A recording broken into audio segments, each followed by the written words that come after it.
3/4 of all the agricultural land in the world is used for livestock production, and it imposes a huge cost on biodiversity. And what is the single biggest source of habitat destruction? It's the livestock sector. Meat, dairy, egg, and fish farming use 83% of the world's farmland, yet provide only 18% of the world's calories. The reason livestock require so much land is because, once again, animals are just the middlemen, consuming, on average, 6 times more protein than they produce.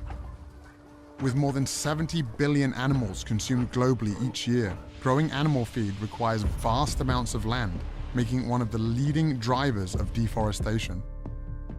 It also requires huge amounts of water. Meat plays a disproportionately large role in causing this overuse of fresh water. 25% of the rivers in the world no longer reach the ocean because we're taking out so much water to produce animal feed. Water has been fed into the grain that's been fed to the cattle. The cattle's being made into beef.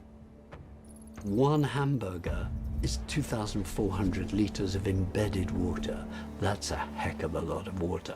All told, more than 1/4 of humanity's fresh water consumption goes to produce animal foods.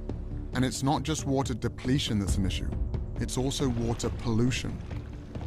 In the United States, for example, farm animals produce nearly 50 times more waste per year than its entire human population, polluting rivers, lakes, and groundwater all across the country.